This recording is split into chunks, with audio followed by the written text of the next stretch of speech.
Hello friends, आज मैं आपको बताने वाला हूँ कि व्हाट इज़ अकाउंटिंग। आप सब लोग 11th में आए हैं आज, ठीक है। और मुझे पता है अकाउंट्स नया सब्जेक्ट है आप लोगों के लिए। आप लोगों को डर भी लग रहा हो, किसी को मज़ा भी आ रहा होगा कि भाई अकाउंट्स सीखेंगे, क्या है क्या नहीं। मैं आपको बस एक चीज़ बताना चाहता हूँ, अकाउंट्स आने वाले टाइम में आपका बेस्ट फ्रेंड हो जाएगा। जिनको परसेंटेज बनानी है उनके लिए अकाउंट सबसे बेस्ट सब्जेक्ट होने वाला है। पहले मैथ्स हुआ करता है कईयों के लिए, जिनके लिए उनके लिए इस बार अकाउंट्स हो जाएगा सबसे बेस्ट। आप मैथ भूल जाओगे। तो जब अकाउंट्स पढ़ते हो तो सबसे पहला क्वेश्चन दिमाग में आता है, व्हाट इज़ अकाउंट्स। अकाउंट्स क्या है और क्यों अकाउंट्स पढ़ना है हमें। तो सबसे इम्पॉर्टेंट चीज़ ये है, अगर आपको कोई सब्जेक्ट पढ़ना है तो उसके बारे में जान लो कि वो क्या है, कि उससे हमें क्या फ़ायदा मिलने वाला है आगे, क्यों पढ़ना चाहिए, क्या वो हमारे लिए इम्पोर्टेंट है या नहीं है। तो मैं आपको सिंपल सी एक बात बताऊंगा। आज की डेट में ना, एक छोटे से छोटा बच्चा और एक बड़े से बड़ा बिजनेसमैन सब अकाउंटिंग करते हैं। अब पॉइंट ये आता है कि वो अकाउंटिंग करते हैं पर उनको खुद नहीं पता होता। कैसे? एग्जाम्पल देता हूँ। एग्जाम्पल के रूप में अगर मैं कहूँ कि सपोज करो आपकी मम्मी ने आपको 10 रुपये दिए कि जा बेटा ले टॉफ़ी खा ले।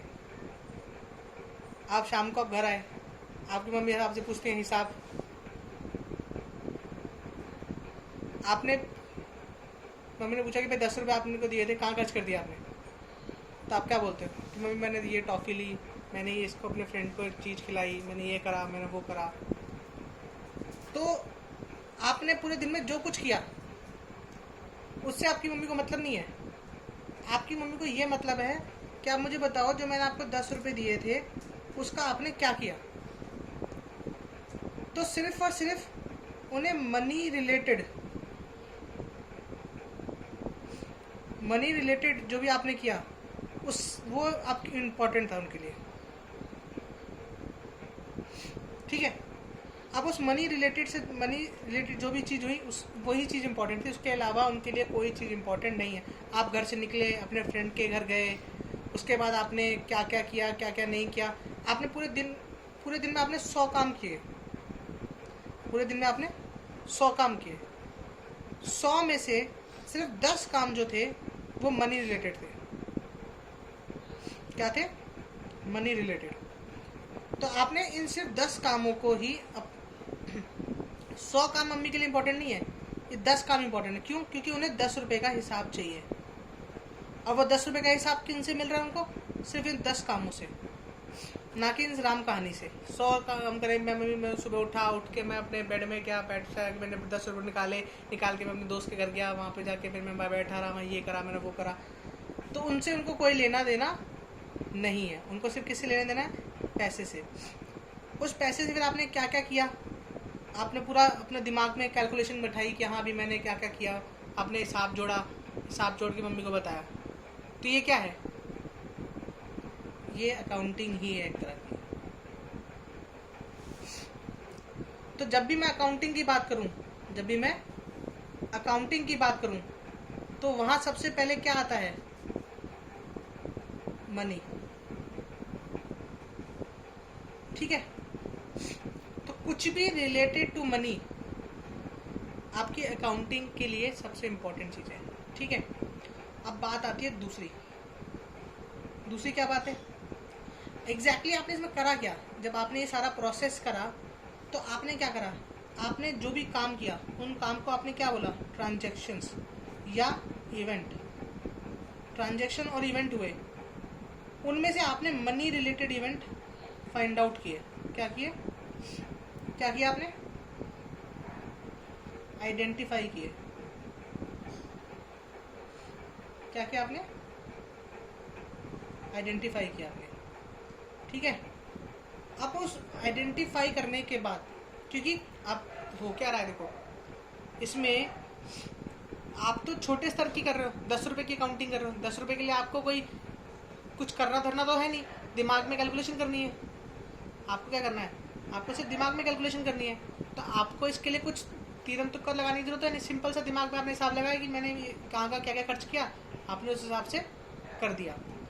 बट हुआ क्या, जब मैं बात कर रहा हूँ 1 करोड़ रुपए की, जब मम्मी आपसे 1 करोड़ रुपए का हिसाब मांगेगी कि आपको मैंने 1 करोड़ रुपए दिए थे, सुबह कहाँ खर्च कराए, और उसमें मान लो आपने 1000 काम किए हैं। क्या किया आपने, 1000 काम किए, ठीक है। 1000 में से 500 काम ऐसे थे जो कि मनी रिलेटेड थे। कैसे थे, मनी रिलेटेड, ठीक है। तो अब इन 500 कामों का तो कैलकुलेशन आप दिमाग में नहीं कर सकते। तो आपने क्या किया, सबसे पहले आपने इन ट्रांजेक्शन में से आइडेंटिफाई किया।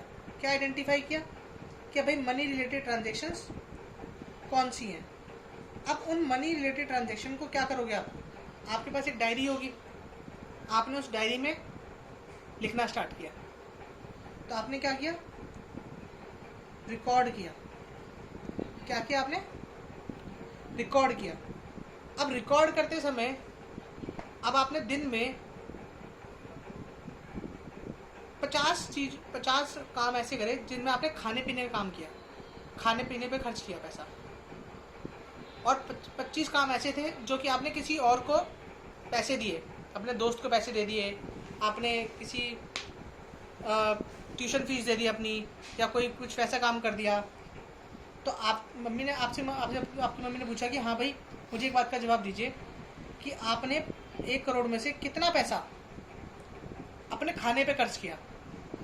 तो आपने पहले अपने 500 ट्रांजेक्शन अपनी डायरी में लिखी होंगी कि हाँ भाई मैंने 10 रुपये यहाँ खर्च किए, 100 रुपये यहाँ करके, 500 यहाँ खर्च किए, 1000 यहाँ खर्च किए, 2000 यहाँ खर्च किए, ऐसे कर करके आपने लिखी होंगे।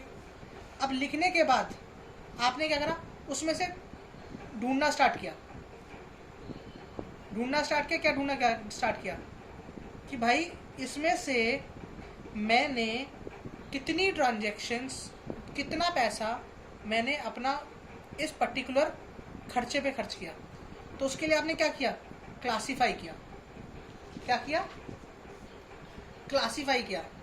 आपने हर एक खर्चे को क्लासीफाई करना स्टार्ट कर दिया कि हाँ भाई ये इस खर्चे का, ये इस खर्चे का, ये मैंने पैसा इसमें खर्च किया था, और ये वाला भी मैंने इसमें खर्च किया था, ये वाला भी। तो ऐसे करके आपने हर खर्चे को क्लासीफाई करना स्टार्ट कर दिया। अब जैसे ही आपने क्लासीफाई किया, उसके बाद जो नेक्स्ट स्टेप आया आपका, वो क्या आया कि भाई आपको अब पता लग गया कि आपने एक पर्टिकुलर खर्चे पे कितना खर्चा किया। उसके बाद आपने क्या करा, समरी बनाई। क्या बनाई, समराइजिंग किया आपने उसको। समराइजिंग में क्या किया आपने एक समरी बनाई जिसमें आपने बोला कि मम्मी देखो मैंने इस पर्टिकुलर खर्चे पे मतलब एक्स खर्चा है, कोई एक्स वाई जेड 3 खर्चे हैं, आपने एक्स खर्चे पे मैंने इतना खर्च किया, वाई पे इतना खर्च किया, जेड पे इतना खर्च किया। ऐसे आपने एक समरी बनाई, समरी का टोटल किया, समरी का क्या किया, टोटल किया, और टोटल करके किसको दे दिया, मम्मी को दे दिया कि जी मम्मी देखो ये मेरा 1 करोड़ रुपये खर्चा आ गया। तो ये है आपकी अकाउंटिंग। व्हाट इज अकाउंटिंग, अगर मैं बात करूं व्हाट इज अकाउंटिंग, तो अकाउंटिंग क्या है, अकाउंटिंग कुछ नहीं, अकाउंटिंग क्या है, अकाउंटिंग कुछ नहीं है, सिंपल सी बात है। अकाउंटिंग क्या है, अकाउंटिंग क्या है, अकाउंटिंग कुछ नहीं है। अकाउंटिंग सिर्फ और सिर्फ आप जो भी बिजनेस कर रहा है या कोई भी काम कर रहे हो, आप मनी रिलेटेड है, आप उस मनी रिलेटेड काम को अगर रिकॉर्ड करते हो अपने पास, और रिकॉर्ड करने के बाद उसको क्लासीफाई करते हो, समराइज करते हो, तो वो अकाउंटिंग कहलाता है। अब सिंपल सी बात है भाई, मैंने ये तो बता दिया, ज़रा थोड़ा सा पढ़ के देखते हैं बुक में कि बुक क्या कहती है। आओ थोड़ा सा देखते हैं। ये टी.एस. ग्रेवाल की बुक है, 2020 एडिशन है, चाहो तो आप लोग देख लेना अपनी मर्जी से, मैं रेफ़र नहीं करता, जो आपको पसंद हो वो बुक ले लेना, ठीक है। तो इसमें एक इंस्टीट्यूट है, American institute of certified public accountant, वो क्या कहता है कि accounting is an art, accounting एक आर्ट है। किस चीज़ का आर्ट है? उसमें हम एक कला सीखते हैं। क्या किस चीज़ की कला सीख रहे हैं भाई?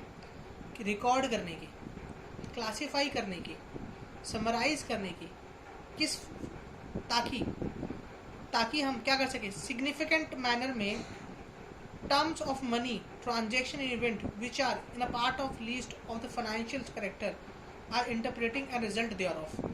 हम क्या करें, अकाउंटिंग के अंदर हम एक कला सीखते हैं। मैंने बोला रिकॉर्ड करोगे, क्लासीफाई करोगे, समराइज करोगे, तो अकाउंटिंग में आप क्या सीखोगे? आप एक आम आदमी हो, आम आदमी की तरह एक डायरी में बनाओगे, डायरी में सीधा सीधा नाम लिखोगे, रमेश को इतने दिए, मुकेश को इतने दिए, इसको इतने दिए, इसको इतने दिए। लेकिन जब आप एक प्रोफेशनल अकाउंट्स के बंदे हो जाओगे तो आपको एक लैंग्वेज सीखनी पड़ेगी, जो कि एक अकाउंटिंग लैंग्वेज कह सकते हैं। तो ऐसे इस लैंग्वेज मान लो, इसमें आपको सिखाया जाएगा कि आप कैसे एक ट्रांजैक्शन को रिकॉर्ड करते हैं, कैसे उस ट्रांजैक्शन को समराइज क्लासीफाई करते हैं, कैसे उस ट्रांजैक्शन को समराइज करते हैं। जब भी मैं बात करूँगा रिकॉर्डिंग की जब भी बात करूँगा तो रिकॉर्डिंग का मतलब है जर्नल एंट्री। जब भी मैं क्लासीफाई की बात करूँगा तो पोस्टिंग इन लेजर्स। समराइज की बात करूँगा तो trial balance and profit and loss account, balance sheet की बात आती है। अब ये तुम्हें समझ नहीं आएगा कि ये शब्द क्या है, ये जब तुम आगे पढ़ोगे तब समझ में आएगा कि एक्चुअल में होता क्या है। अभी सिर्फ बेसिक है, फर्स्ट चैप्टर भी नहीं है, सिर्फ और सिर्फ ये फर्स्ट डेफिनेशन है कि व्हाट इज़ अकाउंटिंग। तो जब हम अकाउंटिंग की बात करें तो अकाउंटिंग को इन्होंने, जो कई राइटर्स हैं, उन्होंने अकाउंटिंग को बड़े अलग अलग तरीके से बताया। कोई कहता है अकाउंटिंग एक क्या है, आर्ट है, कोई कहता है अकाउंटिंग एक साइंस है, कोई कहता है एक प्रोसेस है। अब देखो, आर्ट का मतलब क्या है? आर्ट क्या क्या होता है? एक तरह की कला। कला क्यों है?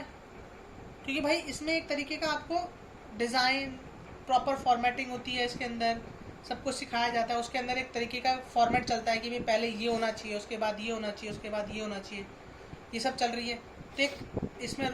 तो इसमें क्या ही एक आर्ट हो गया आपका, जिसके अंदर आपको एक कला सिखाई जाएगी कि कैसे अकाउंट्स करी जाती है। जैसे ड्राइंग बनाना सीखते हो ना आप, उस तरीके से एक सिखाया जाएगा। अगर मैं साइंस की बात करूँ तो साइंस में क्या होता है? साइंस में एक तरह से क्या नाम है, रूल्स रेगुलेशंस होते हैं, फॉर्मूलेज होते हैं। इसमें भी ऐसे ही है। इसमें पहले के पहले मेथड्स डिसाइड हैं, स्टैंडर्ड डिसाइड है कि भाई जो है यही है, ऐसे ही करना है। इसके रूल्स रेगुलेशन है अपने, डेबिट आएगा, क्रेडिट आएगा, कैसे क्या होता है, उसका अपना एक रूल है कि ये ऐसे करना है, इसको ऐसे करना है। आप उसको स्विच नहीं कर सकते, किसी को इधर उधर नहीं कर सकते। और सबसे लास्ट बात है प्रोसेस। प्रोसेस क्या है? अब प्रोसेस में क्या होता है कि सबसे, अगर मैं एग्जांपल लूँ प्रोसेस का, तो जैसे अगर मैं बोलूँ कि भाई रोटी बनाने का क्या प्रोसेस है, रोटी बनाने का प्रोसेस क्या होता है? पहले आटा लो, आटे को क्या करो, उसमें हल्का सा नमक डालो, पानी डालो, उसको गूंदो, गूंदने के बाद उसको भाई गैस पे तवा रखो और रोटी बनाओ। अगर आपको तंदूरी बनानी तो तंदूरी बनाओ। तो ये प्रोसेस है पूरा। अब ऐसा तो है नहीं सीधा आटा लिया और आटा तंदूर में चिपकाया और बन गई रोटी। तो उसी तरीके से अकाउंटिंग का भी एक प्रोसेस है। क्या प्रोसेस है कि भाई पहले, सबसे पहले क्या करो, पहले उसको रिकॉर्ड करो, पहले आइडेंटिफाई करो। 1000 ट्रांजेक्शन में तुमने 500 ट्रांजेक्शन आइडेंटिफाई करी, उस आइडेंटिफाइड ट्रांजेक्शन को रिकॉर्ड करो। रिकॉर्ड के बाद क्लासीफाई करो, फिर समराइज करो। समराइज कर दोगे तो एक रिपोर्ट बन के आएगी तुम्हारे पास, रिपोर्ट बन के आएगी। उस रिपोर्ट से क्या होगा? उस रिपोर्ट से रिजल्ट मिलेगा तुम्हें। रिजल्ट क्या मिलेगा? तुमने क्या किया है। जैसे अगर मैं यहाँ वाला एग्जांपल लूँ, यहाँ वाले एग्जांपल में क्या होता, आपकी मम्मी ने आपसे पूछा कि 1 करोड़ रुपये आपने कहाँ खर्च कर दिया, तो आपने उनको क्या बनाए, जब आपने ये पूरा प्रोसेस करा, तो ये रिपोर्ट बन के आई। ये क्या रिपोर्ट बन के आई है? ये रिपोर्ट बन के आई है कि ये रिजल्ट आया है कि आपने 1 करोड़ रुपये कहाँ कहाँ कैसे कैसे खर्च किया है। ये रिपोर्ट किसके लिए है? आपने अपने लिए बनाई है। अपने लिए तो आप बनाते ही हो, लेकिन आपने ये अपनी मदर के लिए बनाई है, ताकि आप उनको बता सको जी मैंने 1 करोड़ रुपये कहाँ कहाँ कैसे कैसे खर्च किया है। तो ये आपका फर्स्ट चैप्टर का फर्स्ट पेज, जो कि बात करता है अकाउंटिंग के बारे में कि व्हाट इज़ अकाउंटिंग, इसके क्या फ़ायदे हैं, क्या नुकसान है, ये अगले पेज से स्टार्ट है। इसको हम आगे पढ़ेंगे कि कैरेक्टरिस्टिक्स क्या है अकाउंटिंग के, ऑब्जेक्टिव क्या है, फंक्शंस क्या है, एडवांटेजेस क्या है, लिमिटेशंस क्या है, रोल्स ऑफ अकाउंटिंग क्या है, अकाउंटिंग का प्रोसेस क्या है, ये ऑलरेडी मैं वैसे बता चुका हूँ उसमें, ब्रांच ऑफ अकाउंटिंग, ये बहुत सारी बहुत इंटरेस्टिंग चीज़ें हैं, ये हम आगे पढ़ेंगे। बट आज के लिए सिर्फ इतना ही है कि व्हाट इज़ अकाउंटिंग। होपफुली आप लोगों को समझ में आया होगा। अगर ना समझ में आया हो तो प्लीज़ मुझे ज़रूर बताएं, और ताकि मैं और इसको अच्छे से आपको समझा सकूँ। Thank you.